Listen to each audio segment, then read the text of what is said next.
नमस्कार साथियों, एक बार फिर से आपके लिए लाइव क्लास 10वीं की। हम आज सामाजिक विज्ञान के भूगोल की जो किताब है उसके लेसन नंबर 4 के प्रश्न उत्तर करेंगे। विद्यार्थियों, लेसन नंबर 4 अपने पहले कर चुके हैं। आज हम करेंगे लेसन नंबर 4 के क्वेश्चन आंसर। तो करते हैं स्टार्ट आज की वीडियो। अध्याय 4 कृषि। हमेशा की तरह पहले करेंगे हम महत्वपूर्ण शब्दावली, उसके बाद करेंगे प्रश्न उत्तर। तो इंडिया सबसे ज़्यादा फल और सब्जियों को उगाने वाला देश है। इंडिया में जो रोपण कृषि होती है एक लंबे चौड़े भूखंड पर की जाती है। इंडिया में चाय, कॉफ़ी, रबड़, गन्ना, केला ये यहाँ की मुख्य रोपण फसलें हैं। मतलब ये जब क्या हो, एक ही फसल किसी लंबे एरिया में बोई जाती है या लगाते हैं, उसे बोलते हैं रोपण कृषि। इंडिया में मुख्य रूप से चावल, गेहूँ, मोटे अनाज, दाल, चाय, कॉफ़ी, गन्ना, तिलहन मतलब होता है जो तेल वाली फसलें हों, कपास, जूट इत्यादि। अब फसल रबी की, यह फसल अक्टूबर से दिसंबर के मध्य लगाते हैं और गर्मियों के मौसम में मतलब अप्रैल से जून के बीच इसको काट लेते हैं। रबी की मुख्य फसलें कौन सी है? गेहूँ है, जौ है, चना है, मटर है, सरसों है इत्यादि है। फिर आती है बात खरीफ की। खरीफ फसल देश के अलग अलग भागों में मानसून के आते हैं, मतलब इसी मौसम में जून जुलाई में बोई जाती है और सितंबर अक्टूबर में काट ली जाती है। इसकी मुख्य फसलें कौन सी है? चावल, मक्का, ज्वार, बाजरा, अरहर, मूंग, उड़द, कपास, जूट, मूंगफली और सोयाबीन। इंडिया में अधिकांश लोगों का खाद्यान्न क्या है? चावल है। मतलब इंडिया में मोस्टली लोग अपने भोजन में चावल को शामिल करते हैं और भारत का चावल के मामले में चीन के बाद सेकंड रैंक है। मोटे अनाज की बात करें तो ज्वार, बाजरा, रागी और ये इंडिया में क्या है, उगाए जाते हैं। दालों के मामले में इंडिया उत्पादन में पहले स्थान पर है। अब आती है बात कृषि क्या होती है। जब भूमि को जोतते हैं, बीज बोते हैं, फसल उगती है और पशुओं को पाला जाता है, मतलब सभी क्रियाएं जहाँ होती है उससे हम कृषि कहते हैं। कृषि के मुख्य प्रकार की बात करें तो पहली है निर्वाह कृषि। इस कृषि में अपने परिवार का पालन पोषण करने के लिए किसान फसलें उगाता है। इसमें परंपरागत कृषि उपकरणों का या कृषि तरीकों का यूज किया जाता है। फिर एक कर्तन देहन प्रणाली। इस प्रणाली में किसान जमीन के एक टुकड़े को साफ करता है और उस पर अनाज और अन्य खाद्य फसलें उगाता है। जब उस जमीन की उर्वर क्षमता कम हो जाती है तब उस भूखंड को खाली छोड़ दिया जाता है और फिर उस स्थान पर नया खेत बना दिया जाता है। फिर गहन कृषि। इस प्रणाली में अधिक उत्पादन के लिए पूंजी अधिक चाहिए, उपकरण आधुनिक चाहिए, कीटनाशक चाहिए और खाद चाहिए। इसे बोलते हैं गहन कृषि। फिर रोपण कृषि। ये भी क्या एक वाणिज्य कृषि है। इसमें एक बहुत बड़े एरिया में एक ही प्रकार की फसल उगाते हैं जिसमें बहुत अधिक पूंजी चाहिए और मेहनत बहुत चाहिए, क्योंकि इसमें क्या है, अधिकतर काम हाथों से ही किया जाता है। सस्यावर्तन। भूमि की उत्पादन क्षमता बढ़ाने के लिए देखो, आप अगर एक ही ज़मीन पर बार बार एक ही प्रकार की फसल लगाते हो तो ज़मीन क्या बंजर हो जाती है। इसलिए क्या है, उस ज़मीन पर क्या करेंगे, फसलों को चेंज करते रहेंगे। उसे बोला गया सस्यावर्तन। चकबंदी। जो बिखरे हुए खेत हैं उन खेतों को एक साथ मिलाकर बहुत बड़ा खेत बनाना और चकबंदी बोला गया। हरित क्रांति। कृषि एरियाज में अधिक उपज वाले बीजों का प्रयोग करना, नई टेक्नोलॉजी, बढ़िया खाद, बड़े उर्वरक का यूज़ करना। इससे क्या होता है कि फसलों के उत्पादन में वृद्धि हुई, खासकर गेहूं के उत्पादन में। इसे हरित क्रांति कहा गया। फिर श्वेत क्रांति। दूध के उत्पादन में वृद्धि के लिए पशुओं की नस्ल में सुधार करना और आधुनिक तकनीक का प्रयोग करना। अति लघु उत्तर वाले प्रश्न 1 अंक वाले। पहला है, इंडिया की 4 रबी वाली और 4 खरीफ वाली फसलों के नाम लिखिए। करते हैं बात रबी की। तो गेहूँ, चना, जौ, मटर, सरसों ये रबी की फसल के उदाहरण हैं। और बात की खरीफ की तो चावल, मक्का, ज्वार, बाजरा, अरहर और मूंग है। फिर रोपण कृषि की 2 विशेषताएं। ये कृषि बहुत बड़े एरिया में की जाती है, इसमें पूंजी अधिक चाहिए और इसमें मेहनत की आवश्यकता क्या होती है, अधिक होती है। मतलब अधिक मेहनत चाहिए, पूंजी अधिक चाहिए और एरिया अधिक चाहिए। फिर दलहन और तिलहन की फसलों के 4 उदाहरण लिखो। दलहन होती है अरहर, मूंग, उड़द, मटर, चना, मसूर इत्यादि। तिलहन होती है मूंगफली, सरसों, अलसी, तिल, सोयाबीन इत्यादि। फिर रेशम के उत्पादन के लिए रेशम के कीड़ों का पालना कौन सी कृषि है? मतलब जिस कृषि में रेशम के कीड़ों को पालते हैं उस कृषि का नाम क्या है? नाम है सेरीकल्चर। नेक्स्ट है कर्तन दहन कृषि या स्थानांतरीय कृषि। इसको अलग अलग देशों में किस नाम से पुकारते हैं? तो कंट्री मेक्सिको और अमेरिका में इसे बोलते हैं मिल्पा, वेनेजुएला कंट्री में से बोलते हैं कोनुको, ब्राज़ील में बोलते हैं रोका, इंडोनेशिया में बोलते हैं लदांग, वियतनाम बोलते हैं रे और अफ्रीका में बोलते हैं मसोले। फिर जीविका निर्वाह कृषि की दो विशेषताएं क्या है? पहला, इसमें भूमि के छोटे छोटे टुकड़ों पर परंपरागत रूप से कृषि की जाती है। दूसरा, मानसून मृदा की प्राकृतिक उर्वरता, फसलों को उगाने के लिए पर्यावरणीय कंडीशन की उपयुक्तता पर निर्भर रहना पड़ता है। प्रश्न नंबर 7, गहन कृषि के दो गुण लिखिए। तो पहला, इसमें अधिक उत्पादन के लिए अधिक सिंचाई चाहिए, अधिक मात्रा में रासायनिक खाद चाहिए। दूसरा, इसमें भूखंड के आकार क्या होते हैं? छोटे होते हैं, इसलिए इसमें कई प्रकार की फसलों को एक साथ उगाया जाता है। फिर ऑपरेशन ऑफ फ्लड क्या है? दूध के उत्पादन में वृद्धि के लिए ये क्रांति आरंभ हुई थी और ऑपरेशन फ्लड को ही श्वेत क्रांति भी कहते हैं। ऑर्गेनिक कृषि क्या है? इसमें परंपरागत तरीकों से कृषि करते हैं, इसमें कीटनाशक का प्रयोग नहीं होता, उसी को ऑर्गेनिक या जैविक फार्मिंग या कृषि कहते हैं। प्रश्न 10, सुनहरा रेशा किसे कहते हैं? विद्यार्थियों, आप इस क्वेश्चन का उत्तर हमें कमेंट बॉक्स में देंगे, क्योंकि मैं जानना चाह रहा हूँ कि आपने जो वीडियो देखी और देखी है तो आपको उत्तर मालूम होना चाहिए कि सुनहरा रेशा किसे कहते हैं। हाँ, फिर ये पाठ्य पुस्तक वाले प्रश्न। पहला है, निम्नलिखित में कौन सी कृषि प्रणाली दर्शाती है जहाँ एक ही फसल को लंबे चौड़े एरिया में उगाया जाता है? तो वो है रोपण कृषि। फिर कौन सी फसल है वो रबी की है? चावल, मोटे अनाज, चना या कपास? तो वो है चना की फसल। फिर इसमें कौन सी फसल फलीदार है? दाल, मोटे अनाज, ज्वार या तिल? तो वो है दाल। फिर सरकार द्वारा कौन सी घोषणा फसलों को सहायता देने के लिए करते हैं? तो वो है न्यूनतम सहायता मूल्य, इसे MSP भी कहते हैं। तो विद्यार्थियों सबके उत्तर यहाँ भी मैंने लिखे हुए हैं। पहले में खे, दूसरे में गे, तीसरे में के, चौथे में खे। आप उनका मैचिंग कर सकते हैं। निम्नलिखित प्रश्नों का उत्तर लगभग 30 शब्दों में दीजिए। पहला, एक पेय फसल का नाम बताए और उसको उगाने के लिए कौन सी कंडीशन होनी चाहिए? तो पेय फसल मतलब होता है जिसको आप पीते हो, तो चाय कॉफ़ी होगा ना, चाय कॉफ़ी कहवा। तो यहाँ बात करें चाय की। चाय महत्वपूर्ण फसल है। ये पौधा उष्ण और उपोष्ण दोनों प्रकार जलवायु में, ह्यूमस और जीवांश युक्त गहरी मिट्टी में और जहाँ से जल आसानी से निकल सके और ढलवा क्षेत्र में इसे उगाते हैं। चाय खेती के लिए पूरे साल नम और बिना पाले की जलवायु चाहिए।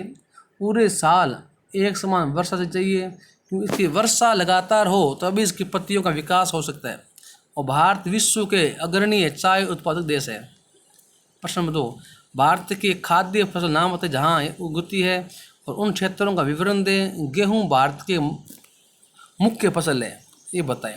तो यह देश के विद्यार्थियों, यहाँ तो टाइपिंग मिस्टेक हो गई थी, यहाँ थोड़ा टाइपिंग मिस्टेक हो गई विद्यार्थियों। ये उत्तर, ये लाइन अब यहाँ जोड़ दीजिए, ठीक है?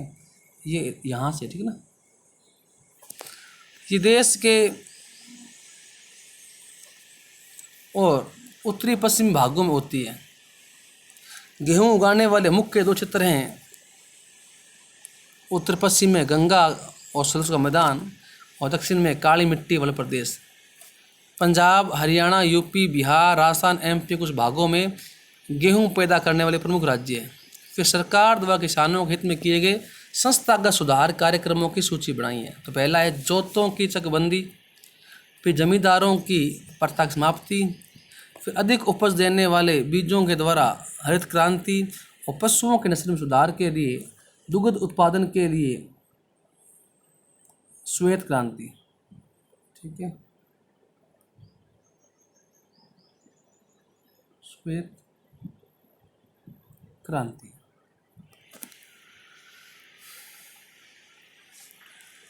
और बाढ़, चक्रवात, आग, बीमारी से बचने के लिए फसलों का बीमा करना, किसानों को कम रेट पर लोन देना, इसके लिए ग्रामीण बैंक बनाए गए हैं, सहकारी समितियां और बैंकों की स्थापना की गई है।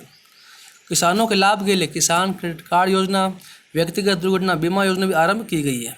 आकाशवाणी और दूरदर्शन पर विशेष रूप से किसानों के कार्यक्रम चलाए जाते हैं। किसानों को दलालों से बचाने के लिए एमएसपी की घोषणा भी सरकार करती है और कुछ महत्वपूर्ण फसलों की खरीद सरकार भी करती है।